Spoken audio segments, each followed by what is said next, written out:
League of Oregon Cities, and we represent all 241 or 242 cities in Oregon, depending on the day. So we are an advocate for all the cities, and we are actually a sub-department of every city in the state. We're here for our 94th annual conference. It's an amazing week. We have record attendance at this one. We have about 1,000 people coming to this, so it's going to be a really great week. We're sharing a lot of information. There are a lot of different sessions that cover everything that has to do with cities. So if you are a city leader, if you're a city administrator, this is the place to be this week. If there's one thing that the League of Oregon Cities can do for cities, it's educate the leaders. It's educate the leadership on the city council. It's educate the paid staff and administrators about how to run a city and what it really takes to get things done in a city. That's the value, or that's one of the big value pieces that the League brings to this, is informing, it's getting together. The networking opportunities here are huge as well. So cities are able to talk to each other about problems that they have in common and maybe solutions that they have. So this is a great information exchange as well as an educational opportunity. I think it's incredibly important that we partner with state government. We have many of the same mutual interests in mind when it comes to the health of our cities and the well-being of our residents. We really need to have that kind of partnership so that we can be focused in what we do legislatively, and we can be focused in the services that we deliver to our constituents. I'd like to welcome you to the League of Cities 94th Annual Convention, which is pretty cool. 94 years is a long time to be doing this. Detail. Out. I'll hey. Reset. Count. Gave proof through the night that our flag was still there. Oh, say does that star-spangled banner yet wave o'er the land of the free and the home of the brave? I want to recognize all the electeds who gathered together and for your service to your community, because all the people in the state of Oregon, we are counting on you. So thank you for your selfless service on behalf of your community and your state. So take a moment, let's recognize them as well. I think most of you already know this. For those of you that don't, you should probably understand the League is not only the organization that puts on this very conference you're sitting at right now, but the League is also involved all over the state on any number of things, well, not any number, more than zero, certainly, a bigger number of things that affect every city and every citizen of every city that we have in Oregon. For all of you in the room here today, whether you represent a very small rural town or a larger municipality along the I-5 corridor, cities are having to consider so much more than they did even a decade ago. These can all be wrapped up into one word that is now a core area of focus for cities: resiliency. When you hear the word resiliency, what do you think of? I used to think of things like the catastrophic hurricanes in the Bahamas or Puerto Rico. But cities are increasingly considering what the impacts of natural disasters, weather volatility, and climate change can have on their core services. Resiliency is at the center of what cities everywhere are grappling with. There's just a myriad of issues that cities face across the state. First and foremost, at least on my list, is helping cities do more with less. So Oregon is unique. We have a constricted amount of money that cities can gather through taxes and through property taxes, and yet this cost for service doesn't go down. We still need to worry about things like infrastructure, like public safety, and cities are trying to figure out how to run their communities on a fixed budget, basically. So we are there to step in to hopefully help and fill the gaps that cities have right now, to figure out what the League can do as a sub-department of every city to step in and to bolster their efforts to make life a little bit easier on them. And we come up with programs that touch that. So it's not just educational programs, but it's actual programs like our pilot legal program, where we're able to go out in Eastern Oregon and place an attorney and answer real legal questions that aren't educational in nature, but are actually answering legal questions that they can then not have to pay a city attorney for. So we're doing some different things that are really beneficial to cities, and that's our job, that's our mission. I don't know if there's a quick silver bullet for mental health. It cascades into so many other areas in cities that cities are dealing with. First and foremost is the homelessness issue. So the housing and the homelessness are one and almost the same. They have to be addressed together. That in turn comes from the mental health issues, which we also need to put more focus in. It's not just throwing these folks in jail, but it's getting them the help they need to get them off the streets. So everything plays into this, and we need to, as a state, as cities, be focused on how do we address that.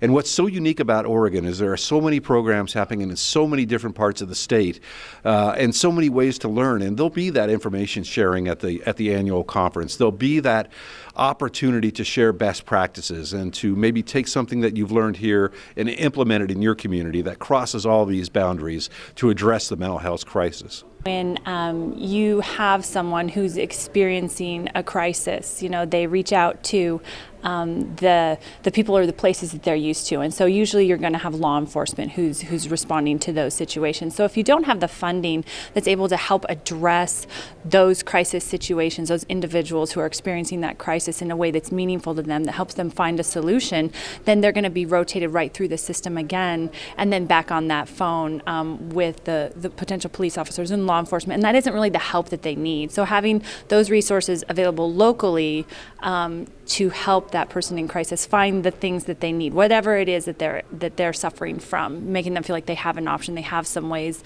they can solve those problems.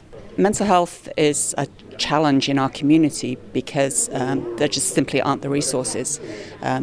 Even if you have good insurance, you can wait two months to get an appointment with a therapist if you're feeling suicidal. That's ridiculous. And it's the same, and it's even worse, of course, if you don't have good insurance. There just simply are not, we don't pay our mental health care professionals at levels that encourage them to stay in the business. We have people with master's degrees making less than $15 an hour. Of course, that's just not feasible. And so it's not only underfunded, it's underfunded at every single level. In the state of Oregon right now, it seems like the primary mental health care providers are the prison system and the street. And that is not in any way a sustainable situation.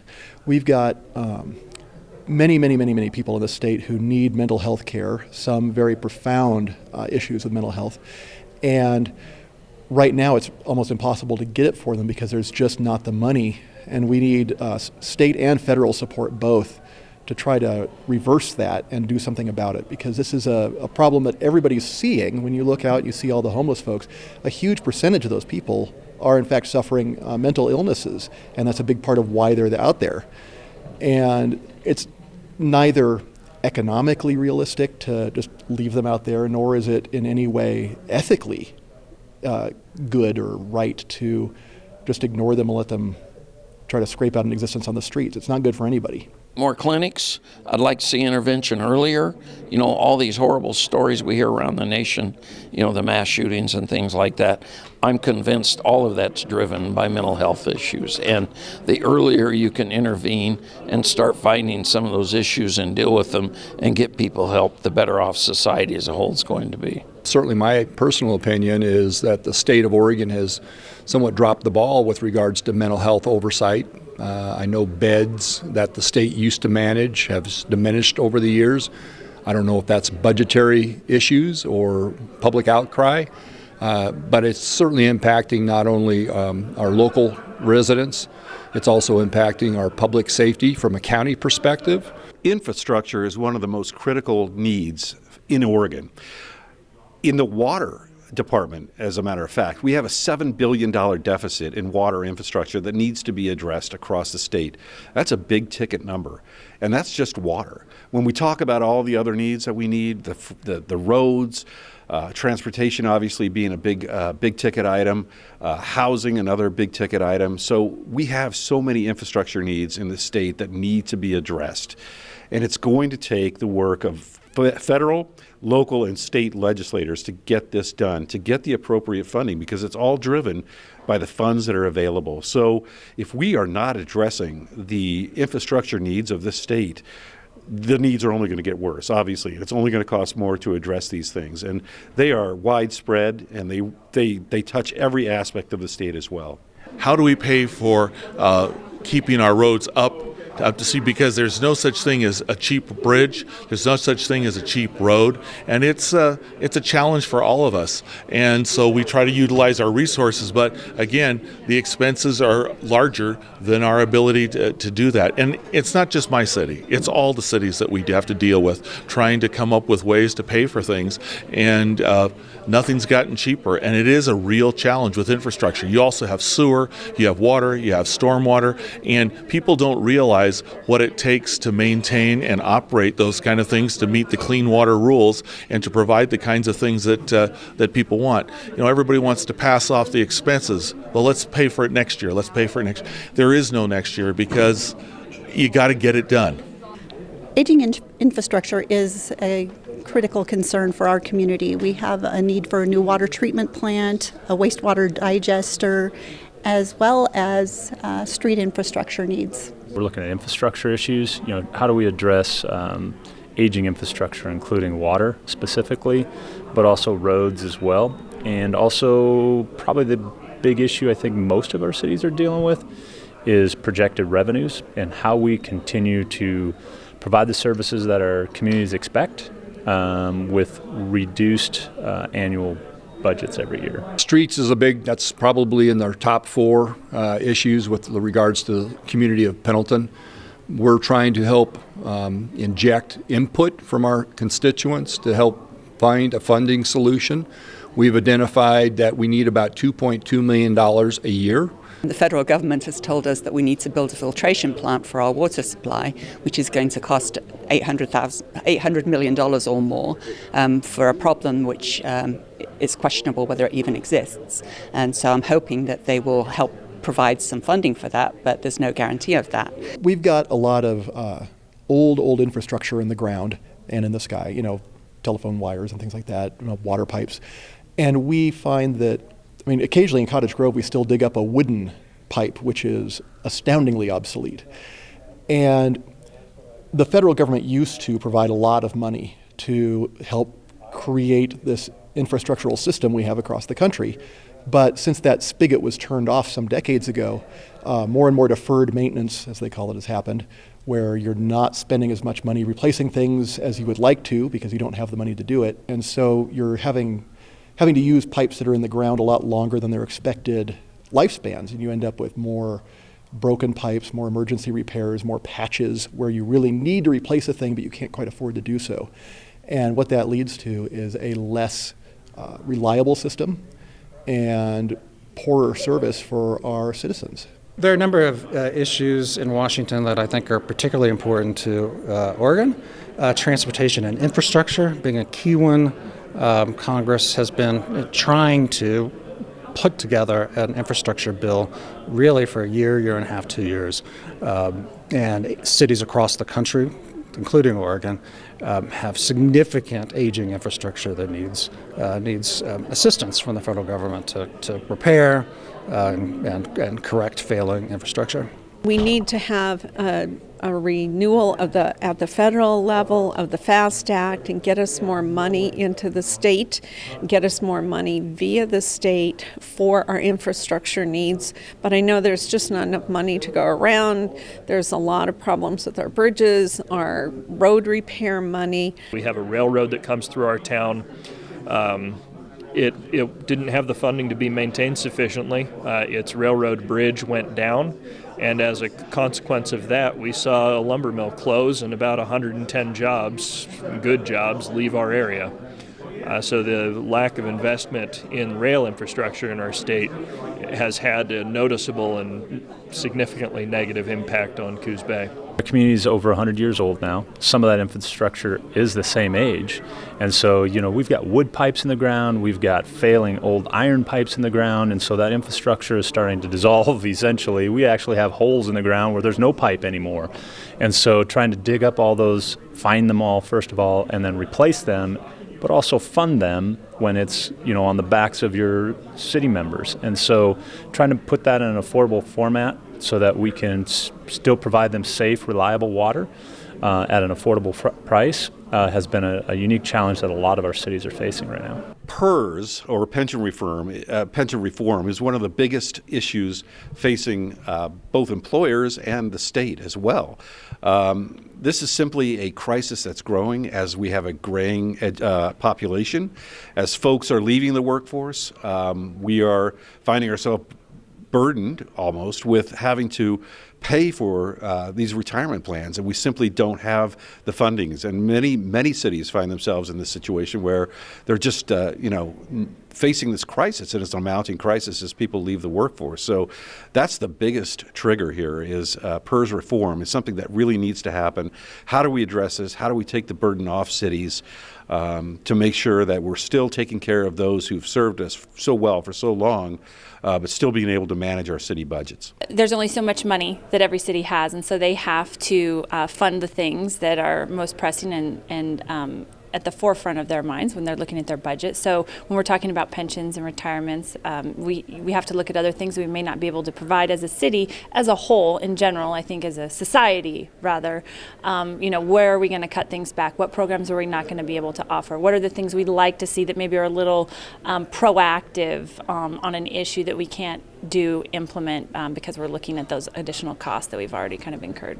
Our pension costs are a massive percentage of our personnel costs. So we're not only paying the people who are currently paving streets or policing or whatever they're doing, we're also paying a lot of people who used to do those jobs and aren't anymore. And while I've got nothing against those folks, I mean, retirees deserve a pension. The way the pension was put together in the first place is really hamstringing our abilities to continue to provide services at the level people expect. I think that a lot of the financial impacts that we are constantly struggling with are probably centered around PERS. As a city councilor, the impact we see is that is additional revenue that comes into the city and that would otherwise be diverted towards infrastructure, towards services, towards public safety. These funds now go into the PERS, the PERS fund to cover those expenses. Around Oregon, about a third of the personnel budgets are taken up with PERS costs, which is extremely high. I don't know, we just live with it. It's something we can't control, so we just pay it. Because of the measure, 5 and 50, there's some compression issues that we run into, and most of us are at that. And so trying to figure out ways that we can maximize that revenue and still provide the same services, we're all at that crossroads of trying to figure that out. And so we're looking for some support and help at the legislative level, and hopefully that comes here in the near future because we're going to have to start cutting services, including parks and police services and libraries and all the things I think community constituents have come to expect from their city, and that's a large concern for a lot of our member cities. Property taxes don't even pay for the police department, and so those are the kind of things that we're all facing. And with the FCC wanting to limit our franchise fee ability, we have to pay for things one way or another, and that's what's going to happen. And all the cities are looking at the same challenges. Again, it's just where the decimal point is. We have folks who are living on fixed incomes, and so they do need some predictability and they do need some relief, because right now they're in their homes, and it is what they have to provide that stable housing into their golden years. And at the same time, you have young families, people who are working full time, who are living paycheck to paycheck, and rising property, rent, property taxes, anything, it's all wrapped up together. That puts the squeeze on them as well. Most of the population, over 80% of the population of Oregon, lives in a city. Hence, it makes sense to really be a partner with the state to get funding, to get priorities taken care of, rather than being considered a special interest group. We want to be thought of as a partner to get things done. To that end, we've had great meetings with the governor. We continue to do so on a quarterly basis. We are in the process of an education campaign there with that administration. We're also in a process of collaboration and supporting each other's priorities. And I think this is the way to get things done. We can't fight this fight alone. We have to be in it together. So being a partner is key to this. I think having the ability to make our own rules, right? Home rule, and that we have the power locally to make decisions that impact our citizens locally. Why is that so important? Because nobody knows your city like you and your citizens know your city. Nobody knows your urban climate, much like yourself. They made decisions in this past session without having adequate information. They made decisions for cities without responding to feedback that they got from the League of Oregon Cities and from individual cities about how our communities, how we want our communities to develop. And they acted like we don't care about affordable housing, where of course we do. And we have been addressing that in the city of Portland through increasing density and different zoning, different kinds of housing. And yet they decided top down that they were going to tell us how to do it and gave us a ridiculous time frame to do it in. It's really unfortunate when local decision makers don't get to make decisions for our communities in ways that work for our communities. The state, unfortunately, tends to be pretty fond of trying to preempt local governments. Now, we live in a home rule state, which, at least in theory, gives local governments the power to do what they want to do with minimal interference from the state. The state legislature, however, tends to like to come up with what we would call one-size-fits-all solutions. And one size definitely doesn't fit all. Every city in the state of Oregon is different. There are some similarities among them. There are some very huge differences. And the people that know best what Cottage Grove needs are people in Cottage Grove. The people that know best what Baker City needs are people in Baker City. The people that know best what Burns needs are people in Burns. It shouldn't be a question about whether local governments can actually run their own cities properly, because the people running the local government are chosen from that city. And so to imagine that a bunch of people, sitting in the State House in Salem automatically know what's best for the people of LeGrand is just silly. And unfortunately, not everybody apparently agrees that that's silly, because we keep seeing one-size-fits-all solutions that just don't fit coming down the pike. Where I see a lot of the erosion of local control is state regulations that we just have to meet, or planning that we have to meet. We're doing an update of our development code now, and fortunately we're doing it right at the same moment where now we have to deal with middle housing and all this additional housing types. So it just was fortuitous for us that now we can fold it in, but those kind of regulations that come down and suddenly we have to make them work in our cities are just so burdensome for us to do at the local level that sometimes it doesn't seem they're well thought out. We need to be able to manage our own right-of-ways, manage our own destinies. We don't need the folks in Salem or the federal government telling us how to manage our communities, whether it's the FCC, land use, any of those kinds of things, because we know what we're doing, and it's really important. We don't need them telling us how our zoning should work, because we've got great citizens that are all volunteers that are overseeing all of those kinds of things. So we need people to let us do what we do in our community. The organization, the League of Oregon Cities, was founded in 1925 on that very principle, to protect home rule. And that was our primary driver. That's why we started lobbying. That's why we have an advocacy team out there doing this on a daily basis, is to protect home rule, because we believe the best decisions are made by those who live locally and know the communities that they serve. And that's where power should reside. The state should be there to support those efforts, but the best decisions are made by those people who know their communities the best. Well, affordable housing is housing that isn't necessarily the standard McMansion you might consider. A lot of developers tend to like to build larger houses because they can get more for them. But where we're suffering and what we're missing is houses that are more prepared for young families just getting started, for people who are maybe on fixed incomes, like the elderly. We have a huge shortage of those, and we really need a lot more of them. And that's what we don't have right now. How is that impacting your community? Well, what we're seeing is a lot of people having to move out of town because they simply can't afford rising rents and that sort of thing. We're seeing a lot of people moving into those homes who are coming from other places where maybe there's a little bit more in the way of liquid cash floating around.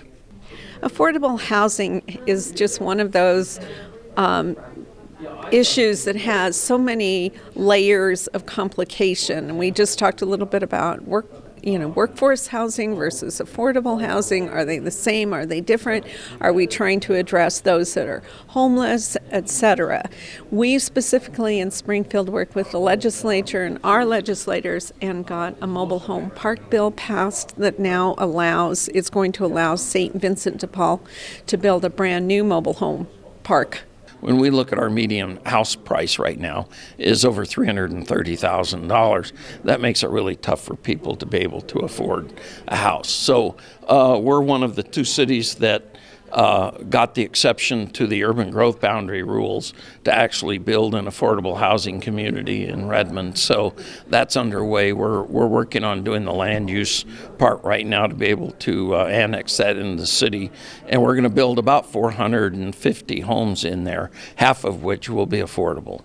Trying to build affordable housing, well, the marketplace doesn't support the building of affordable houses. People aren't making money building affordable housing, and so that's going to take an investment from somewhere. We don't have the resources to make that kind of an investment because we're a small city. We just don't have those kind of things. So we're going to have to look at finding ways to expand the availability of houses for folks and continue to work to make sure that everybody has a good quality job so that they can afford a place to live. Affordable housing in our community is a priority of our council, and the city has about 10 acres set aside that we're looking for a developer to assist us in creating some affordable housing units in our community. In our area, we've seen a large increase in the homelessness population over the past few years. Rough numbers off the top of my head, I believe last year's count was around 1,200 individuals were homeless in a county of 65,000 people. The year prior, it was more towards 800. It's created an issue where we have folks out on the streets visible, and we see our neighbors out on the streets. I see between 6 and 12 people I went to high school with out on the streets every week. What would you like to see happen? I want to see some solution that we create that is not only a housing solution, but a comprehensive solution that helps people get back on their feet, back into the regular scheme of life. So that'll include housing, but that'll also include the peripheral supports for mental health issues, if those are present, substance abuse issues, for recovery, and for employment solutions, which I think is an aspect that's lost a lot of the time in the discussion. People get on with housing, they get on with recovery, they forget about employment and long-term purpose as a sustainable aspect of recovery. Homelessness, you can't wrap it up in a bow and say this is what we need X, Y, and Z, but I think the ability to have the conversations about what's necessary for each community is key, and then the power to implement whatever that is. So if that's talking about additional resources, the state's making available to the local entities to solve those problems, to work in concert with the other communities around them. Everybody across the country, I think, it's people can't afford housing, and the federal government is not doing their part.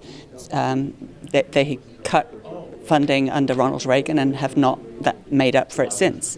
And so we're seeing the results of failed federal policy everywhere, including in Portland and the other cities in Oregon.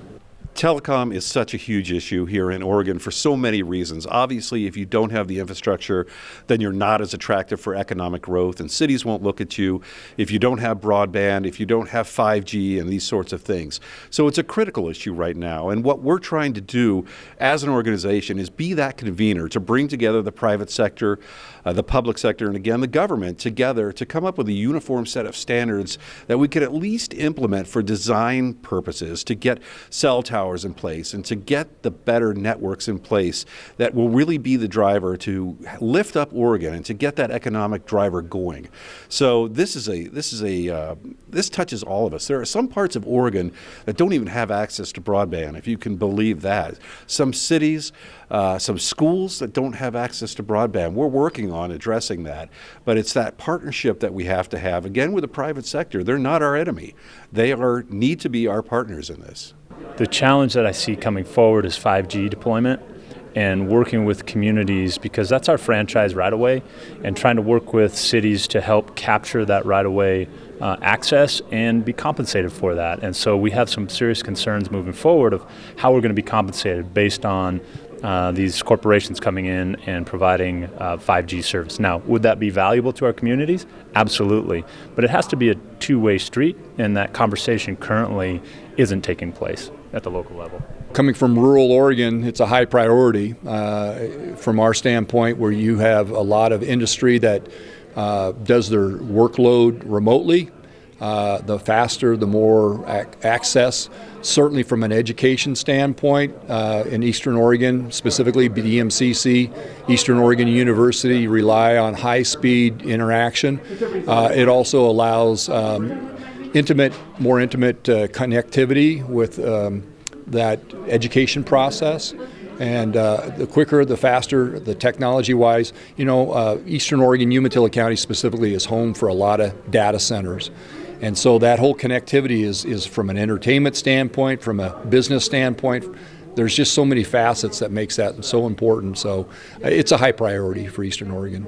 We talk about telecom, and 5G is currently the code word that everybody is talking about.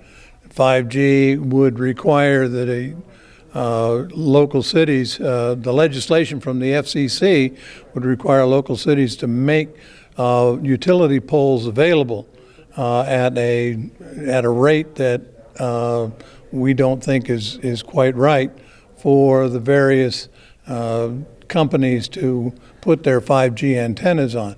So that kind of local control, that's the public's property, and we have a responsibility to take care of the public's property, and the FCC in this regard is not allowing us to do that.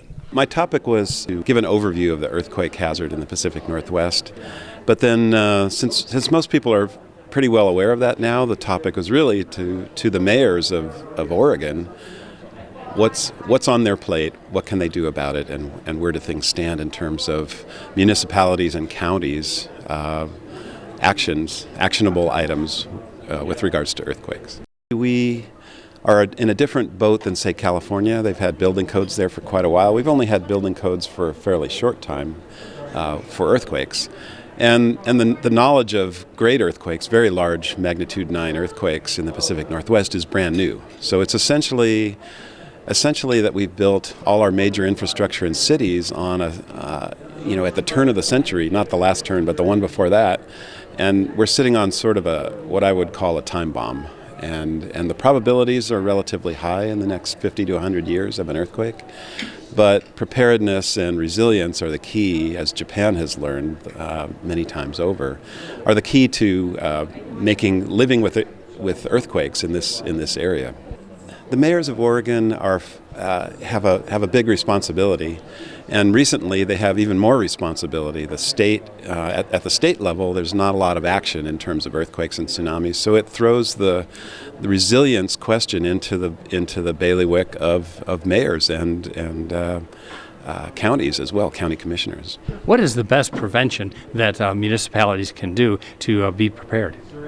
Well, along the coast, the biggest issue is the hardest shaking, and the tsunamis, of course, are going to be at the coast.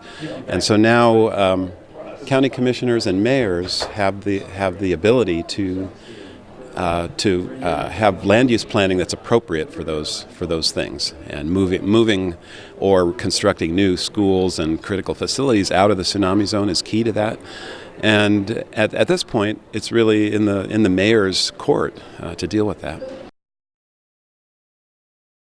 Our workshop today deals with the human side of budgeting, and the reason that's important is for us as city managers, the audiences, city managers, our job is to translate city council policy direction into action in our cities, and how we do that through our budgeting process is critical to that. And the emphasis today is how do we take what we know about human nature and work with human nature in achieving that objective instead of working against it. The human side of budgeting means taking what we know about human nature and applying it to our systems within organizations, including the budget system. Often the budget process is a form of competition where different departments are playing tricks and doing, it's a zero-sum game. And it doesn't need to be that way. The staff want to do good things. They want to achieve what the city council wants them to achieve. And so how do we harness that in a better way? Our workshop dealt with the 11 principles to extraordinary leadership and extraordinary living. So going with attendees, going through 11 principles that they can, 11 timeless principles that they can incorporate into their life, whether it's their personal life, whether that's into their organization, whether that's working with teams. So kind of go through these principles and allow people to take that back to their organizations on Monday. The key to leadership, people, loving people.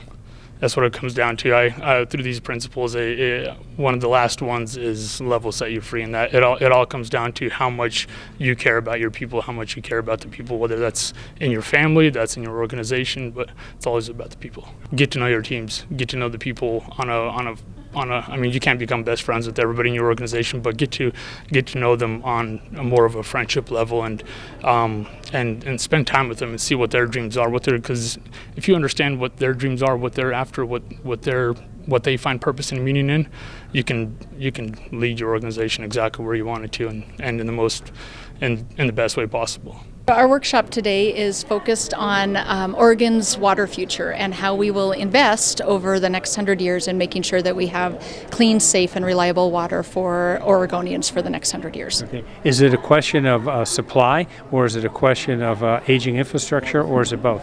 It is absolutely both. We need to figure out, with climate change and changes in population dynamics, we really need to address how we provide clean water, so it's about water supply, how we keep that water clean as it returns to our rivers and streams for fish and wildlife, and how we keep our communities safe, so our dams, levees, tide gates, and flood systems. What is your advice for municipalities around the state? Listen carefully to what you're going to learn today. I don't have the advice. They have the answers. They're working with their problems, and their problems in each community or each water basin are typically unique. So talk to each other, find out what you're learning from each other, and come up with a good plan and think ahead. Think about who needs to be involved and how can your community best address these problems. Our breakout session today is diversity and inclusion in local government and why it's important. The reason it's important is so that we can develop a workforce and a community that represents the communities we serve, and so we're able to reach people where they are. I recommend looking into your current practices and developing them so they evolve as the inclusion and diversity of our communities evolve. I think one of the biggest problems facing all of us is making sure that our residents, the people who live in our cities, consider themselves to be a part of our community. We have to make sure that we are open and affirming, and that we respect the diversity of our community, and we make the city not just a city, but also a large family where people belong and people feel that they have a say in what goes on in our city, and that they belong to and worry about each other. Our workshop today deals with the hidden impacts of homelessness. We're talking about the ways homelessness affects their communities, their agencies, their organizations, and all the different adjustments they make in their programs and services to address those issues. Root causes of homelessness are multied and varied, right? We have a housing crisis, we have an opioid epidemic, statewide, so all those issues come together. I think there's the root cause of homelessness is different for every person experiencing it. One of the hidden areas of homelessness is, for example, in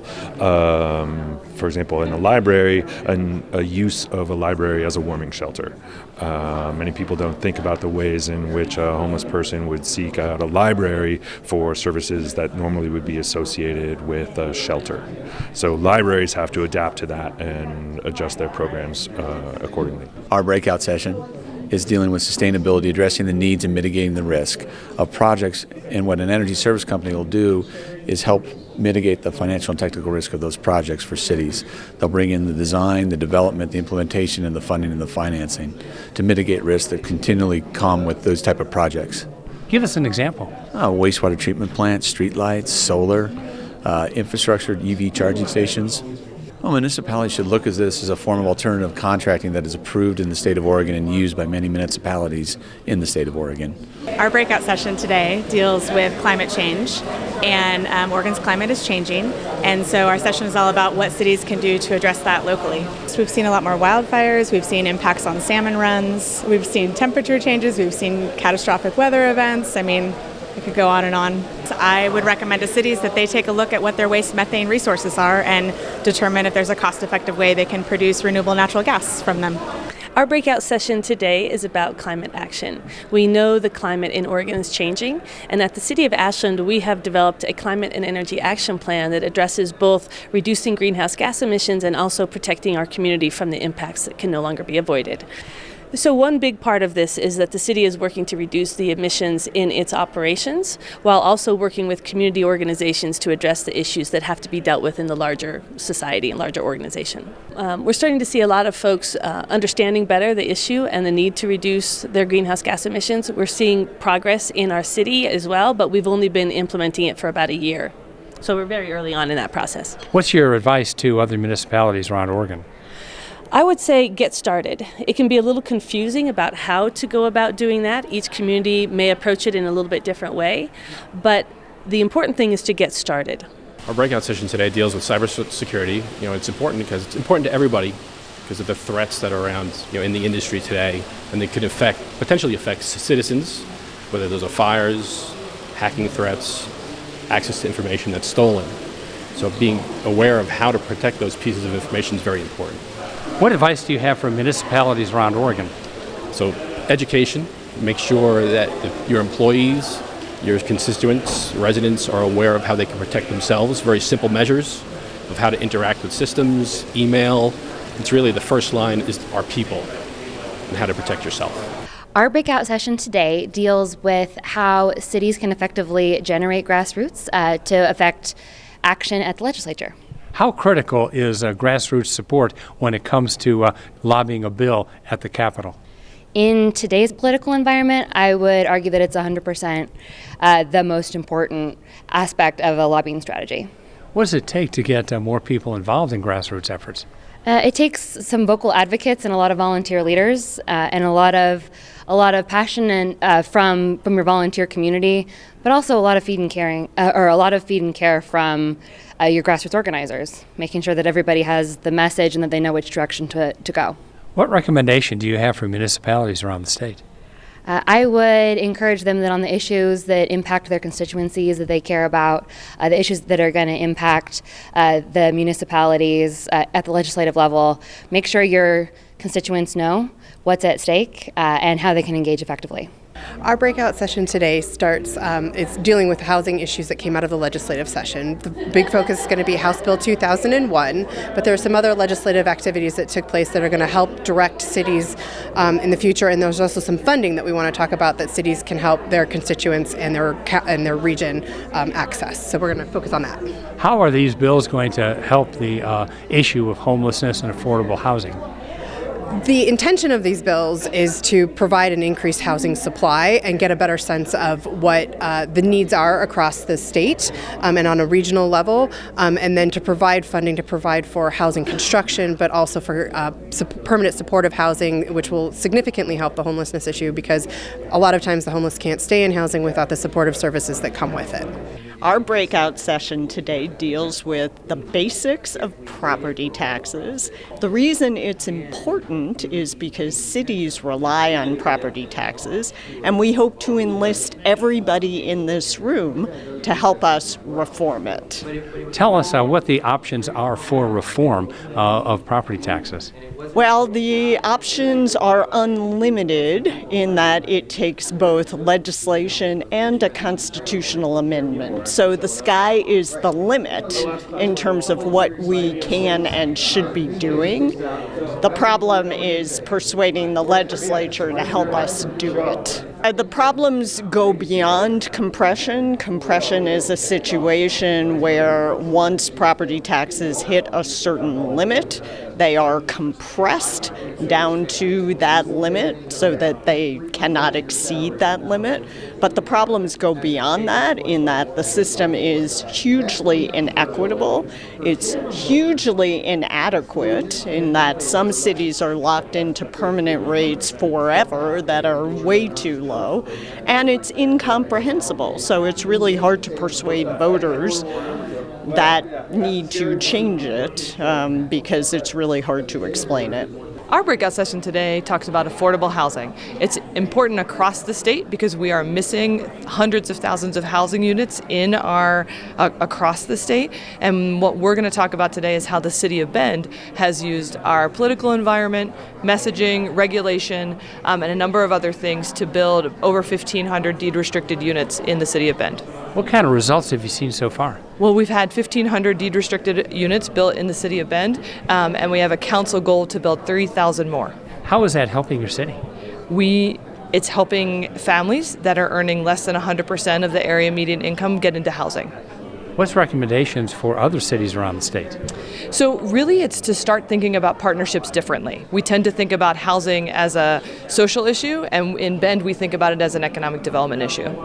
Our breakout session is going to feature a variety of different opportunities present at the city, state, and then association level about the growing tourism industry in the state and how cities and counties can best take advantage of the opportunities there within. What are the benefits and the potentials for cities across Oregon, large and small, when it comes to tourism? Well, there's definitely, for one thing, a whole lot of grant opportunities for cities to take advantage from. Everything from marketing grants to placemaking and tourism infrastructure development grants within the tourism industry. So opportunities that are available now that haven't historically been available. Definitely focus in on the visitor experience. Visitors are fluid in terms of how they experience a destination, and they're not necessarily constrained by geographic boundaries. So focusing on making your destination unique and honing in on the capabilities and facets and infrastructure that would create an amazing visitor experience would be a great idea for cities to invest in. Our breakout session today is going to talk about wildfires in Oregon, how the Department of Forestry, utility companies can work to mitigate, prevent, respond when they happen. After seeing many wildfires, what's your recommendations? Cities specifically, since we're talking to League of Oregon cities, is to be proactive, be part of that coordinated effort, stay engaged. The fire departments that serve their communities are our frontline assets. We're there side by side early in these responses, and so support those fire departments, support Oregon and their complete coordinated system for suppression. More and more often, people are coming from different industries. I myself came from the public and private sector and had never worked in the government sector. So this was a new move even for myself. And that's indicative of what's happening in cities. You're seeing people come into the industry from different backgrounds, and that's good because it gives them a different perspective on how things should run, maybe not so governmental in nature. So bringing all these different perspectives to bear is really helping our cities develop because it's developing collaborations between the sectors, the public, private, and government sectors to really move the needle and get things done. So having that different perspective is a good thing, but it comes with education because there are a lot of different standards and a lot of different regulations that leaders have to know about when they're taking office or when they're running a city. Some things that are applicable in the private sector just don't work in government sector, and that's what the League does. It kind of coalesces everything. It brings the public, the private, and the government sectors together to educate folks, to let them understand what good governance is and how to run a city. I think that what's offered here at the League are extremely valuable for two reasons. One, that we have folks that come in and can teach us a lot about things that maybe we're not as familiar with as a mayor or as councilors in particular. You don't know things in depth, but also because you have the networking opportunity to find out what other folks are doing around the state. And that's just really helpful, is to have a network of people that you can call on or that you can ask, how are you doing it in your community? Oh, I hadn't thought of doing it that way. So it's very helpful. I think the resources that the League offers is incredible. It's not just the resource itself when you talk about the training or the legal help or the HR, all of those, but really when it boils down to bringing people together to talk about situations that all of our cities are plagued with and finding different avenues to address those, different ideas. It helps us come together and realizing that we have a lot of the same problems, whether we're a big city or a small city, and sometimes just the resources that we have to help solve those problems may be different. The great thing about coming to these conferences is that we get to hear about the experiences throughout the state of other cities, both like us and unlike us, and it helps broaden our understanding of what solutions people are finding in what other parts of the state. And it's pretty much a monthly thing. I know our city manager will come to us with information he's garnered from other aspects of the state because he is able to attend these meetings as part of his regular job. Almost all of your elected officials for cities in Oregon are unpaid, so we don't have the ability to do that on the day-to-day basis. So this is kind of our glimpse that lets us get this bigger scope. I've been to 18 of these in a row. This is my 19th, I think. So I've been there, plus our Oregon Mayor's Conferences. I go to every one of them, never missed one. I think networking, by far, is the number one thing. I find it very important. I come every year, and as a past president, I guess that tells you the level of my commitment to the organization. I think we come together as a state, members that are here to want to work better for their cities, and we can find out different ideas about how it's being done in different communities, and hopefully we can glean some information, take it back to our councils and our cities, and help implement different structures, different policies, different procedures, and make our communities a better place to live. And I think that's the real goal of the LOC annual conference, is to help provide communities just some other answers that they're looking to, or some answers to the problems they're looking to solve. I think local government is the key component to government, because you really have the ability to make a difference, make a change, have your voice be heard, and being involved in hearing that input. It really gives you a face, a person, a situation with a specific instance. So it's not this hypothetical idea of something that you're solving. You know the people and you know the problems, and hopefully together we're able to get those solutions out and fix that problem, or at least talk about it and find out ways we can. We can make a difference in our local jurisdictions. We can listen to our community members and take actions at the individual level that hopefully will then get translated into state and federal policies. I think local government is where the innovation and the creativity is. We are the ones who provide services. When you call 911, the federal government's not going to come in to your door with an ambulance or a police car, but we will. We'll provide water, sewer, stop signs out there, et cetera, educate your kids. That's what local government does. And actually, the preemption thing where state and local governments are seen more and more as coming in and trying to do our work for us isn't really productive as we can be delivering local services to local people. Local government is where things happen. That's the library is where you take your kids. The police department are the folks that take care of safety in your community. We operate the sewer, the water. We make sure that all those things happen. Local government is where the real stuff day to day takes place. The feds and the state, they're all great, love them, but we're the people on the home front. We're the people you call when you need something.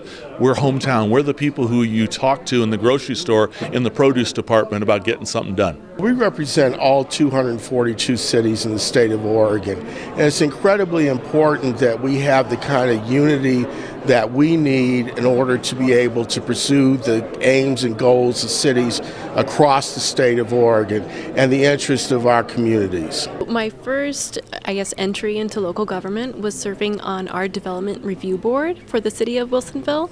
And I did that because I was interested in getting more connected to my community and the shaping of how our community would look like and the spaces that we would use to interact with the other people.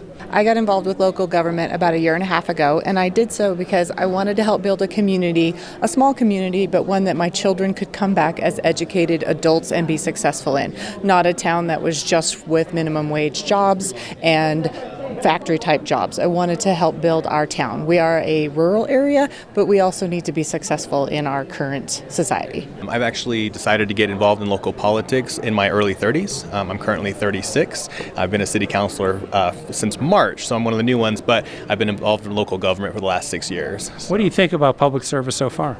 I think it's great. I love serving the people, and I think that it's really important to have more young people in it so we can have our voices heard. Predominantly, there's a lot of older retired people and not too many younger people that are serving in these capacities. So I think it's important to have our voices heard and our thoughts shared. Early spring of last year, I knew that the election was coming up, and so I met with the city's mayor, and he encouraged me to run for city council, and I ran in the summertime and was elected in November, took my seat in January, and that was my first elected city council position. So yeah, but I always got intrigued by government since I was 13. My stepdad was actually in the State House of Representatives, so I've always been interested in government, and this was my first opportunity to really jump in and get involved.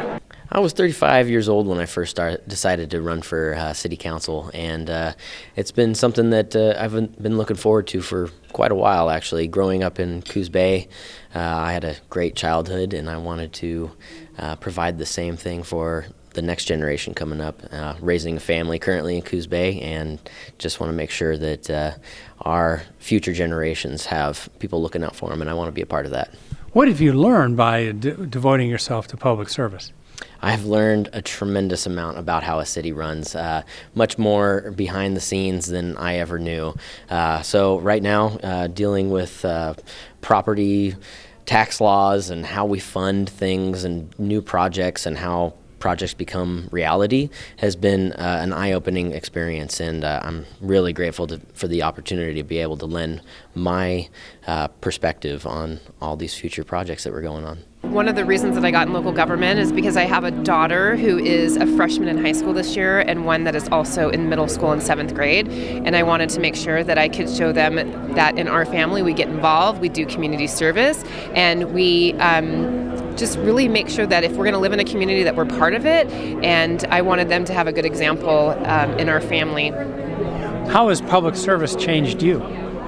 You know, I think I've become a very good listener, and that is something that's really important to me, is just to try to listen to what our community wants, and so have lots of meetings with people to hear what they are interested in.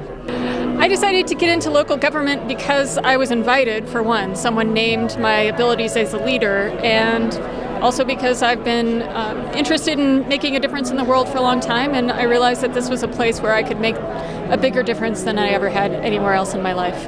What do you say to young people about the value of getting into local government? I think it's tremendously valuable. The opportunities are, I wouldn't say limitless, but there aren't a lot of limits. You know, it's great if you can find some mentorship to help you show you the ropes, but I think that the energy and vitality that you bring to office is really valuable, and different perspectives are welcome, and we live in active, invigorating times, so younger energy is really valuable and useful.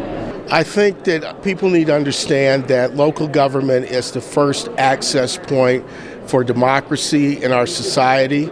Local government is where people really have the interests that they need to have addressed, whether it be land use planning, police, fire, all of the things that are germane to, you know, us as residents and people who are homeowners and renters, and you know, all of the things that are included in that framework. And so it's really important for all of our residents to have a stake in local government. Local government is critical to the success of the state. So we are here to build the state. The state is here to support local government.